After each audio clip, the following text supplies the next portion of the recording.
Have you ever found yourself stuck in a conversation where the other party is not even ready to listen to the other side? It's almost like they're willfully ignorant.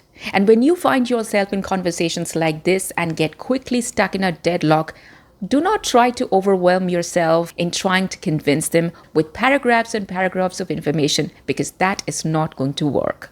And using jabs like you're ignorant, uneducated, misinformed is going to only further that distance. What you need to do here is to save your time, energy, and sanity by focusing on some very cleverly worded rebuttals that's going to instantly detect and label the weakness in their arguments and help them see it for themselves. So in this video, I'm going to hand you over the keys to 4 clever comebacks that seasoned debaters used to disarm the arguments of their opponents. Calmly, coolly, and respectfully. So if you're ready to arm up with better communication skills, then subscribe to this channel and let's get going. By the way, this is a new channel and I would love to know where you're watching me from. An echo chamber is where people are constantly surrounded by people who believe in the same things, support the same people, and do not want to associate with people who have different viewpoints. Basically, they are constantly hearing the echo of their own voices from people around them. You will find that when you give them examples and evidences from the other side, they will look shocked and amazed because they've never heard them before. You will also often find them very disrespectful and full of disdain for opinions of the other side. They completely distrust any news source that is not within their own realm. And all their friends and close circles believe in the exact same thing. For example, when a certain political party wins and the other side is completely shocked by the victory, it shows that that side has been stuck in an echo chamber, they've not been listening to the other side, and it backfired and reflected in the polls. Or a person might say, most people do not think like that, even when a quick Google search or a Pew Research might show quite the opposite. Here is where you need to first expose them and make them aware of their own situation, that they do not even have the complete set of information to take a proper judgment call. So a couple of sentences you can use goes like this. I think this conversation may be happening inside an echo chamber, and we really need to step out and look outside first.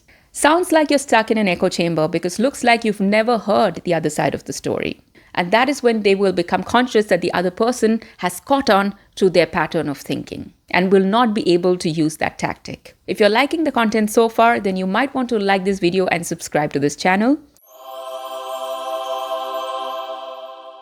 Confirmation bias is when people notice only those things that support their existing beliefs, and they would ignore everything else that contradicts their belief. For example, a person might say a girl who wears short clothes has no moral character. They might have met 1 or 2 women who dress like that, who have probably lied to them, cheated them, or have shown poor behavior, and as a result of which they have come to this broader conclusion, when there really is no statistics to support that position. Or a person might think a celebrity is a terrible human being based on 1 or 2 stories or information that he or she has, but completely ignoring the larger scheme of things where this particular person might have had errors of judgment but is overall not a bad person. So how do you detect confirmation bias? They always share one-sided evidence. It's either all positive or all negative. No matter how much information you provide, the opinion does not vary too much. And most of all, they have a strong emotional connection with that person or that position. They're either a fan or it is a part of their family values. What to do about it? Well, you can use confirmation bias in sentences like this. I think a bit of confirmation bias is getting in your way of seeing both sides of the issue. Have you truly considered all the points? Because it looks like you are suffering from a bit of confirmation bias. If you're liking the content so far, like and subscribe.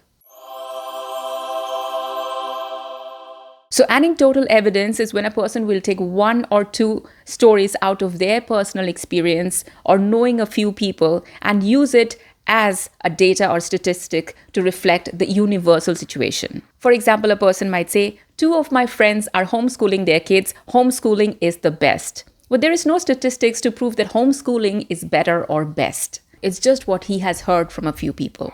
Or a person might say, I've seen tourists from this one particular country are very rude, when in fact that person might have only met 1 or 2 people.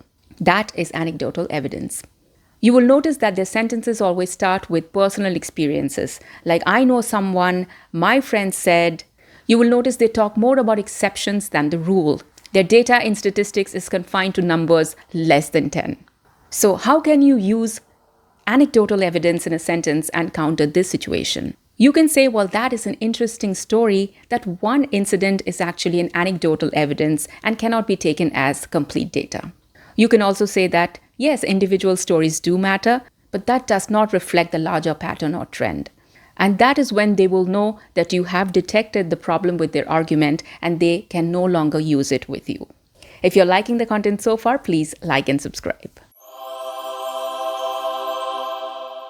You will notice that whataboutery is reflected by these common signs. The person will change the topic midway. They will not let the conversation flow and change the course of the conversation to something else that is unrelated. This phrase, what about, will definitely come up in some shape or form. The original topic will not get discussed and will get buried with comparisons. They will also look at rare exceptions to make a larger claim. And the way you can call this out is like this. Well, while that may be worth discussing, we will have to first discuss this because this is the topic. So let's not get into whataboutery here. Or we have to discuss these two issues separately because they are not related and it will amount to whataboutery. And that is when the other person will know that you have caught on to what is happening here and you are not going to let them change the topic. And I hope next time you are in an argument, in a discussion with your friends, family, colleagues, or a complete stranger online, you are able to use these comebacks efficiently and effectively to stay on course and expose weak arguments so that you do not end up wasting hours and hours of your time and energy convincing people who made up their mind not to get convinced. So do like and subscribe, and I will see you in the next video.